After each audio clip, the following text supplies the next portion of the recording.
that you want looked into that doesn't really make sense to you? Do you want to say something that you haven't said before? But he immediately takes this opportunity and his mind instantly goes to the depth of the water and how quickly it drops off. This is a huge clue as to where his head's at, because he's doing something that's a pattern for him. He's getting ahead of the criticism. Because a lot of people online have said it's not really possible for a young athletic guy like Nolan to drown in shallow waters like that.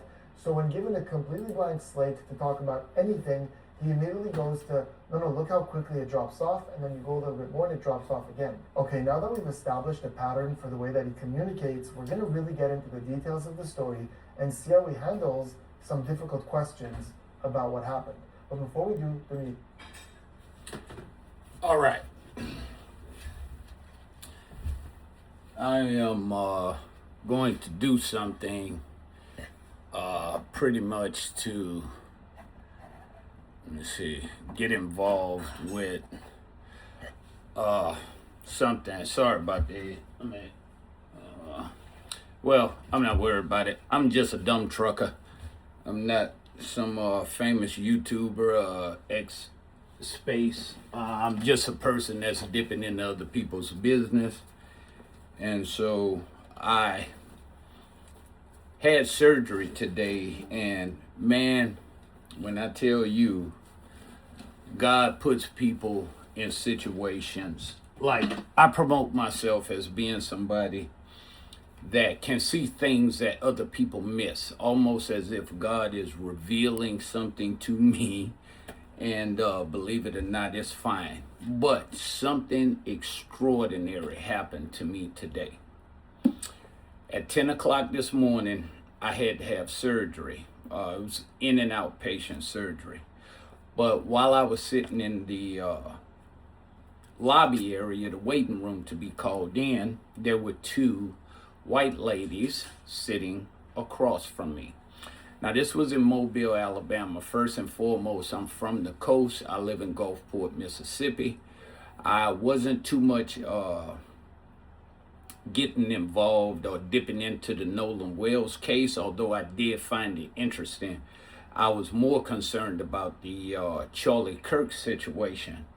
But what happened to me today let me know that I need to say something about this. So what I have right here is a Holy Bible, and whether you believe it or not, it's okay. This is my right hand. I'm going to put my right hand on this Bible, and I'm going to swear that what I'm about to say is God's honest truth and nothing but the truth. Now, no matter if it's true, okay, what I'm about to tell you, I have no clue. What I am putting my right hand on the Bible to say and to declare is that what happened to me today is the truth. What I experienced today, what I heard today was the truth from this good book. I love it. Now, this is what let me know I should say something about the NOLAN WELLS case. Don't worry about the fly. That's Leroy. He always want to get in the camera. So, I had my suspicions about the NOLAN WELLS situation.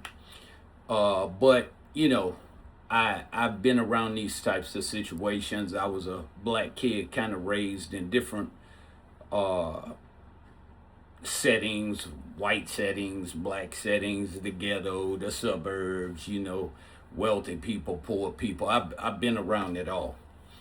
The one thing that I was extremely familiar with is, as a young black man like NOLAN WELLS, growing up around a group of predominantly affluent white kids. And they do weird shit. They, and God knows, the poor kids, they don't mean no harm, but they do things like, they'll come knock on your door, at least in my experience, and be like, hey, AJ, you want to go in knocking, ninja knocking, and you know, no offense to you, bro. And it was cool. I never took offense to it. You know, I was one of those kids that was raised up to just not have prejudices and biases, but to understand how other people think. Okay, so I'm a pretty much get to what happened to me today. Like I said, I had surgery today in Mobile, Alabama. During the 4th of July out on Horn Island, you don't just have people from Mississippi that come there. You have people from the coast of Alabama, Gulfport, Mobile, Alabama is basically about 45 minutes, less than an hour to Ocean Springs or Front Beach. And a lot of them come down there to party. So, ironically, I'm sitting dead across from these two white women, and they're on their phones and they're talking, shaking their heads. Well, come to find out, these two women were out on Horn Island the night or the day that the situation occurred with Nolan Wells. The lady did not, I tried to have a discussion with her. She did not want no parts of this. Obviously, being from Alabama, she's a white woman, regular, probably works in a good job. She definitely, they were not no riffraff people. So this woman is not looking for no clout, no fame, but she was with her sister while their dad was having surgery, and they brought up the Nolan Wells. I didn't open my mouth. They were having this discussion within themselves, between themselves. And the lady talking to her sister. Again, both of them were there. One of the sisters took a phone call, and they're actually watching the progression online of what's going on with the Nolan Wells case. Both of these women saw exactly what happened to Nolan Wells. And I'm just sitting there ear hustling. I'm not saying nothing. I'm dibbling and dabbling on my phone. Again, I do not know if what this woman, I cannot confirm her version of the story, but my intuition told me that exactly what this woman was saying was the absolute truth, because I had suspected this myself. Like I say, growing up around these kids, there's a lot of testosterone going on, a lot of drinking. Now, and I'm going to explain why I think the white guy's involved, and I'm not going to say any names because that woman did not know any of these kids' names, because they were a little distance away. Probably, I think she described it as being like maybe 15, 20 yards away. This is exactly what that woman said, and it made total sense. This is what happened with Nolan Wells. There was a altercation that occurred on that boat. Don't know what the altercation was about, but the altercation led to one of the young white men brazen up to Nolan to challenge him. Now again, they were drinking. The reason why these white guys, the young white men, are covering this up is because there was no intent. It was testosterone between two boys. It occurred on the boat. The two ladies that I sat across witnessed this. You don't have to take my word, but eventually this is gonna come out. Okay, this is gonna come out. But this is exactly what happened to Nolan Wells, according to these women. And I did eventually dip into the conversation to try to extract more information. And when they realized that I had felt the same suspicion, they opened up, right? They totally opened up. So one of the white young men in Nolan's group challenged Nolan. It was a situation, the testosterone. Maybe it was about the girl. Who knows? Maybe it was about telling Nolan to get on the boat that we were about to leave. This is why the white boys did not feel like they did anything wrong. That story that Officer Tatum coming up with is total BS. This is also going to explain the bruise on the back of Nolan Wells' neck. All right. When the guy challenged Nolan, Nolan accepted and bowed up. And if you don't know what that means, is he was ready to take on the challenge. But see, what a lot of people don't understand about young white men, right, in situations like that, is if one of them comes up to you and challenges you, like to a mano-a-mano type situation, that white boy already got a game plan. That's what happened to Nolan. He done already peeped the body language. Remember, they were all drinking. Now, we got this big old thing. You see a lot of these fights where a lot of people are getting picked up, boom, and slammed on their heads. That's exactly what happened to Nolan. All right? Exactly what happened to Nolan. And the reason why the other boys are covering it up, because it wasn't really an intentional.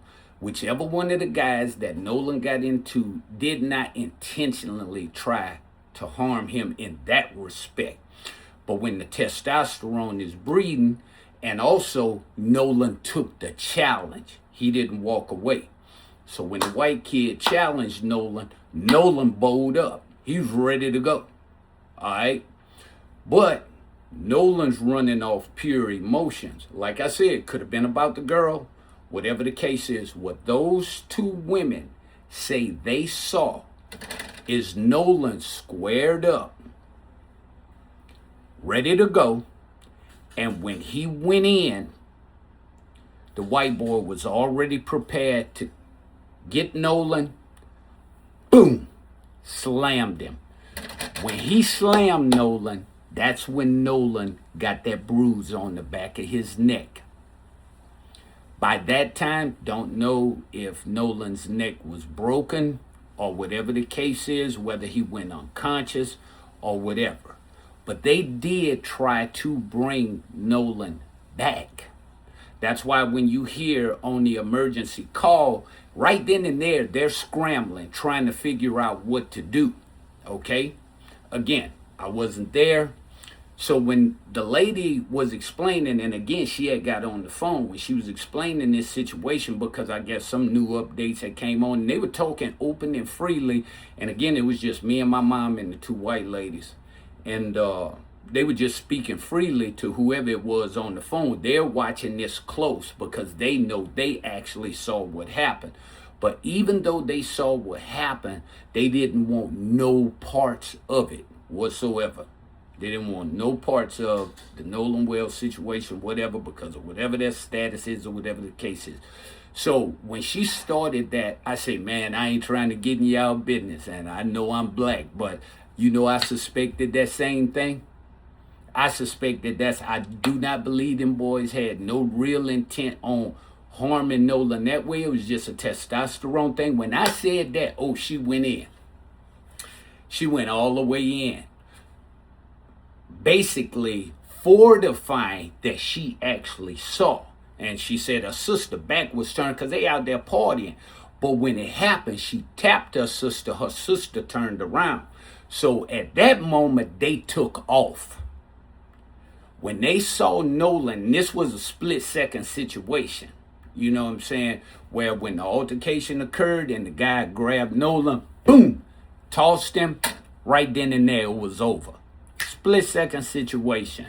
And Nolan, you know, damaged the back. That's why that bruise, according to the autopsy, is on the back of his neck. Because you don't know what he hit. Because, mind you, the boat from the top level to actually the flooring part of it, there's some space there. So when Nolan hit the floor, based on whether or not it was a hip toss or a body throw or whatever the case is, that's what caused Nolan to go either unconscious or either broke his neck by force. Because these are very strong young men. All right? Very strong young men. But based on what this girl was saying, because she was watching them. She was actually watching the altercation when it went down. She could see, you could look and see that some action, and we knows that people is no different than if you on the interstate rubbernecking or whatever the case is. When we see something and it look like it's about to occur, then you hone in on it. And like I say, she tapped her sister, but by the time her sister turned around, Nolan had already been tossed on his head. Now, generally, people, know how to duck these situations. But if you fall the wrong way, you can avert the damage that's going to happen to the back of your neck. And again, you got coolers on the back of these boats. You got all kind of things. So nobody knows what Nolan actually hit his head on. But the action was an altercation. The white boy challenged Nolan. Nolan took the challenge, put up his set, ready to go in, not realizing the white boy already had some jujitsu shit ready to employ. And this is a thing that happens between, white men, black men with young white boys. They could love each other as brothers. But when it come to drinking and girls involved or whatever the case is, white boys gonna protect their shit. They want to protect their shit. Nothing wrong with that. I ain't got no problem with that. Like I say, I grew up the same way. I grew up in environments like that. It's kind of like a D-swinging contest. It's popular black dude, popular white dude, whatever the case is. They brothers, but it's still in all. They can challenge each other for the sake of seeing who the big dog was. And that's what this was all about. Unfortunately, Nolan Wells lost his life. The truth will come out. You'll come back, thank me, but I just gave you the absolute truth of what happened to Nolan Wells. I'm just a dumb trucker minding other people's business. I don't want no smoke.